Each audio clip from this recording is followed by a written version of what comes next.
and welcome to the Art of Decluttering podcast. I'm your host, Amy Revell. It is so good to be back with you this week.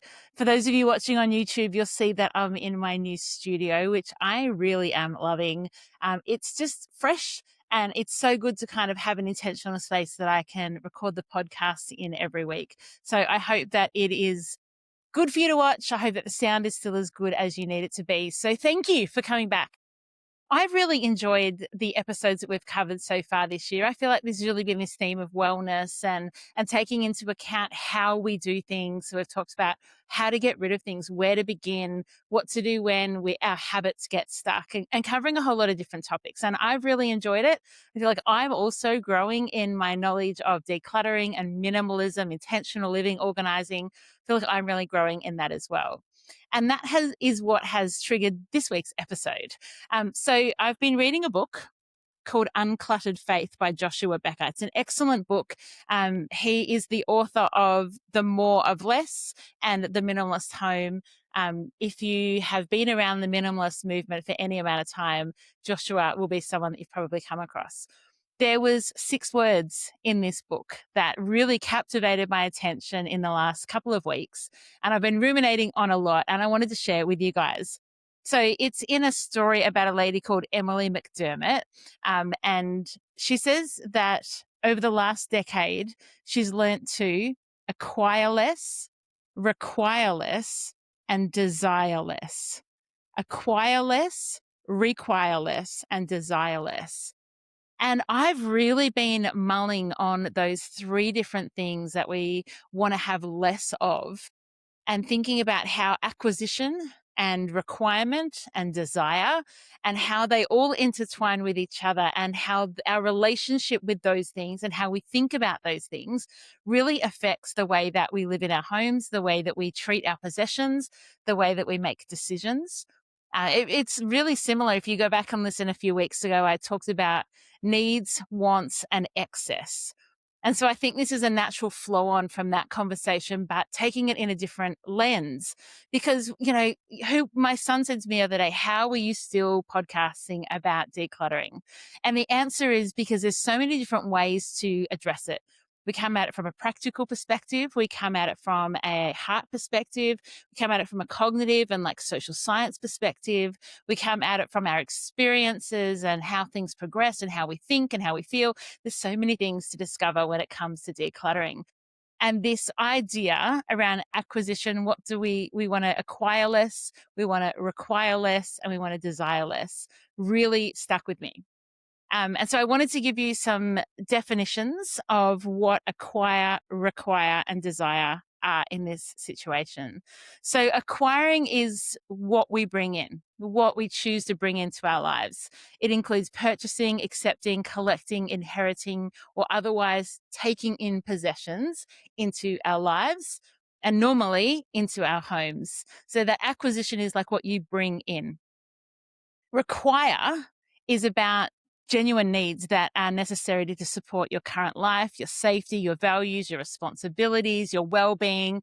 There's lots and lots of things that we require, and we often feel like we require more than we actually do, which we'll talk a little bit about. But that's what that require is about.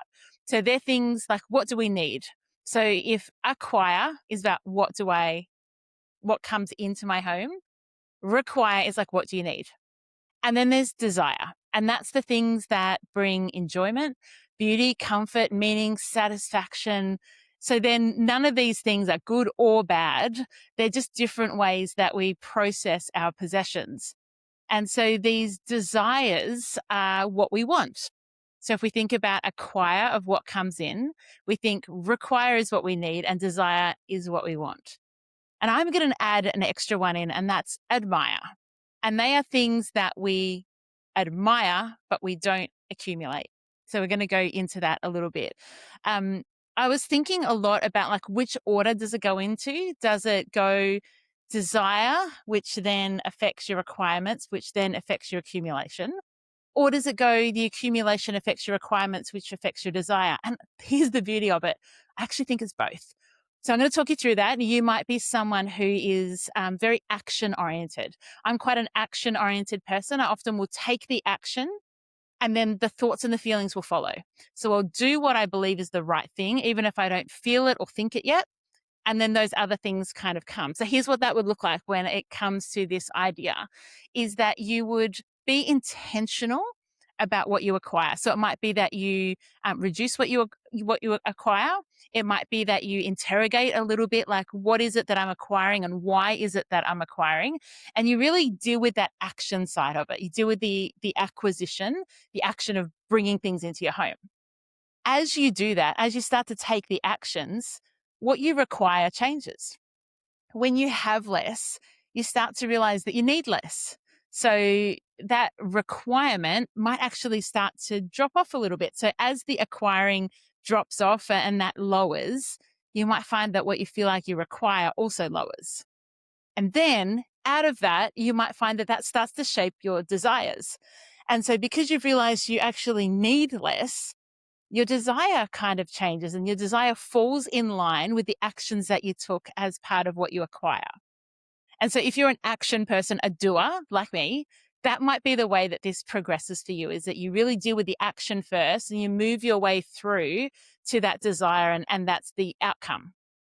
Alternatively, if you're someone who really thinks and feels through things first, and you make your actions and your decisions based on your thoughts and your convictions and what you've decided, you might find that you start with desire. You really want to look and assess and kind of be curious about, like, what is my desire? Why am I desiring particular things and not others? Why is it that when I'm tired, I desire more? Why is it when I hang out with that friend, I always kind of come away with this desire for more stuff? So as you're curious about your desire, you might find then that what you require changes, because you're kind of really noticing your desires and you're going, okay, well, that's a desire, but it doesn't need to be becoming something that I require. And so as you desire less, you start to require less. Like, that's that natural flow on from desiring to requiring. And then as you require less, you just naturally start to acquire less. You start to go to the shops less or buy less or be more satisfied with what you have. And so then you find that from these thoughts around desire, you do get this actionable outcome of what you acquire into your home. And so I think it works both ways, which I think is perfect, because no two of us are exactly alike. And as with all of these decluttering theories, we want you to kind of have resources and tools so that you can think about stuff in a way that makes sense for you, works for you, is how your brain works and how it activates and actually plays out in your life. What I thought would be helpful is to have some questions you can ask yourself around each of these three phases. Now, I'm going to start with the acquiring and go back, work our way back to desire, because that's just the way that my brain works. But you could just as easily flip this completely on its head. So here's some questions that can help you to acquire less. Do I really want to bring this item into my home? Do I have something else that serves exactly the same purpose? Am I just accepting this out of obligation? That's a really, really good one. Am I accepting this out of obligation? So that doesn't necessarily mean it's your birthday and someone gives you a present, you're accepting it. Like, that's a socially polite thing to do. And I don't recommend that when someone gives you a present, I don't want that thing. But what about when someone has a big bag of kids' clothes and says, I'm decluttering these, would you like them? Maybe you do say yes out of obligation in that situation, rather than the fact that you actually need some things. In that situation, instead of acquiring out of obligation, what you might do is say, oh, can I have a quick look through? There are a couple of gaps in my kids' wardrobe. If I could just have a quick look through, maybe there's a couple of items that I could take, and then please feel free to hand them on to someone else. Another area that acquisition can kind of come with that obligation and sense of like guilt is around inherited items. And so there's podcast episodes that I've done in the past around, like, how do you handle that inheritance stuff? How do you handle it when your mum says, this is really important to our family, you have to keep this, or I'm handing this down to you and there's all this pressure, you don't have the space or the room or the desire for the object. So a question around acquisition is, am I just accepting this out of obligation? Another question is, do I have somewhere for this to live in my home without it becoming cluttered? So if I take this into my home, is it really just going to sit in the corner of my bedroom? Is it going to sit somewhere that's just in the way, annoying? It doesn't actually have a home. I don't have space for this item. You might ask, do I have the time and energy to look after this item? Because every item that you have in your home requires attention to keep it clean, to keep it organized, to tidy up after it, to know where it is, to be able to access it. Like there's lots of brain and energy power that goes into every item that you keep in your home. So those are our questions around acquiring less. The next questions are around requiring less. So does this item suit the life that I live today? Is it just aspirational? Is it like, yeah, I'd really like to do that thing? Or is it out of guilt of I really should be someone who does that thing? Another question is, what about this item is going to make my life easier or better? This has like become one of my favorite questions this year. What about this item is going to make my life easier or better? And if the answer is it's not, like maybe you need to really consider whether it's something you require or not. And then there's some questions around desiring less. And what I'm going to do at the end of this is give you an example of something I recently purchased and how I used this framework to decide if it was something we needed or not. So these desiring less questions are, what about this item is appealing to me? And kind of figure it out. Like, what is it? Is it just that it's something new? Is it that dopamine hit of I've gone online, I've added it to my cart, and I get that dopamine hit of purchasing it? Is it that I desire it because I really think it's pretty? Is it because I think it will make me someone that I'm not? Like, what is it about this item that is appealing to me? Am I desiring this item to fill a void? That's a really big question. Am I just buying stuff because I'm bored, because I'm lonely, because I'm disillusioned, because I feel unappreciated? Like, is this item actually, am I trying to fill a void with it? And that could be a really good desire question. You can interrogate yourself a little bit there.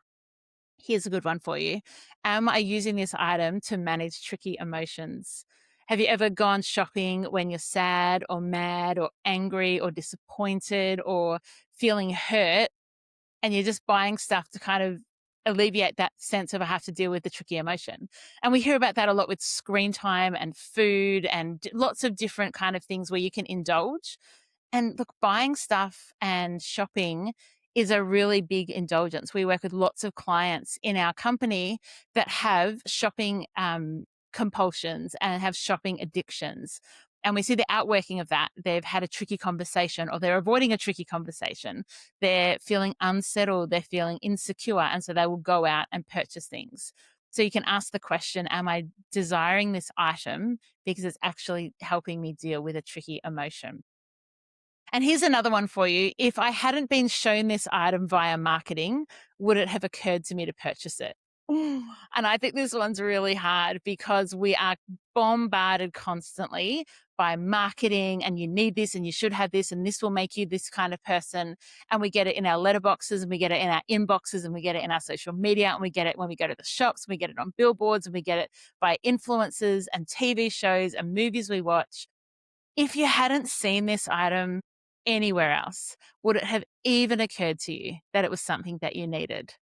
And I find that really helpful. I don't subscribe to any marketing newsletters for fashion brands or homewares or anything like that. I find that I look at it and I'm like, oh, I didn't even know I needed that. And so I've unsubscribed by all of those. We have a no advertising sticker on our letterbox. I don't want other people telling me what my desires should be. I actually want those desires to be intentional and thoughtful and something that come from deep within myself, but that I don't act immediately on. I like to sit on them, think, oh, actually, I would like that thing. And then I might give it a week or two and actually think about it and see, is this something I require or is this just something I desire? And it's okay to desire something and then not end up acquiring it. So the illustration I wanted to give you was our sandwich press recently broke. And so the thing that we use our sandwich press is toasted cheese sandwiches. Awesome for a snack, for a warm lunch. We often will have them after church. And they're just so simple and easy. And our electric sandwich press broke. All the electrics in it, it just wouldn't turn on anymore. And we'd had it for a very, very long time. And so we had to throw it out. What we did is waited a couple of weeks. We're like, okay, is this something that we need to replace? We don't have any other way of toasting sandwiches. I mean, actually, that's not true. What we could do, I have seen it done, is where you do it in a fry pan and you like put a weight on it so it squashes it down. That seems like a whole lot of work to me. And as an ADHDer, that's too many steps just to get a toasted cheese sandwich. It's not happening. So we waited a little while. I spoke to one of my virtual clients who's also a podcast listener, and she recommended to me a microwave sandwich press. It's excellent. It's like cast iron. You just put one in at a time. It's like 3 minutes in the microwave, and it's actually crusty. I don't know how it works, but it's really good. So we ended up going out and buying that. It's a much smaller item than the sandwich press that we had. And so we asked lots of questions. Is there anything else that can do the job that we want this to do? Do we have the room to store it? Yes, we do have the room to store it because we had something bigger before. It's replacing an item. We got rid of the old one first. Are we buying it out of any emotional desire or anything like that? No, this is just a practical need of something that we need to buy. So we went out and bought it. We have a home for it. We're using it, and it's integrated into our life really easily. Now, I talked about this going from like you're acquiring, you want to require less, you want to desire less. But here's something you might actually want to do more. You actually might want to admire more. And how I would describe admire in this scenario is items that you appreciate and you desire and you like, but you don't have to acquire. So you've got the appreciation and you've got the desire, but you're kind of skipping the require. You don't require it, and you're absolutely skipping the acquisition of it. And so I've come up with some examples of how this looks in my life. So one of the things is art. Like I love beautiful art. I really do, but I can't acquire it all. And so what I do is I admire art, and I will look at it online. I'll look at it in a gallery. I'll look at it at a friend's house, and I'll admire art, but I don't need to acquire it all. I mean, I don't have the space for it all, but the art that I do have, I really, really like. Another is expensive clothes. I quite like seeing other people dressed up and looking amazing. However, I'm a grot. If I have not told you this before, I'm forever spilling things on my clothes. I'm forever staining my clothes. I'm forever ripping my clothes. I walk into things and I rip them, and I'm very, very hard wearing on my clothes. So I don't buy expensive clothes because I will ruin them, and I will be sad that I've just wasted all my money on a top that I've worn 10 times and I've ruined it already. And so expensive clothes is something that I admire, and beautiful clothes, something I admire, but I don't necessarily acquire. Books. I love reading. I would read at least a book a week, sometimes more, but I don't acquire books. I admire them. Like I will borrow them. I will listen to them on audiobook. I will buy a book and then I will donate it, but I don't retain books in my home. In fact, pretty much the full collection of my books is behind me. I've got a couple of books on the shelf. And obviously I've written my own books, so I have a couple of copies of that as well. Things that I admire are cool cars and renovated kitchens and gadgets and phones and expensive, beautiful furniture. I admire all these things, but I don't have the desire to acquire them.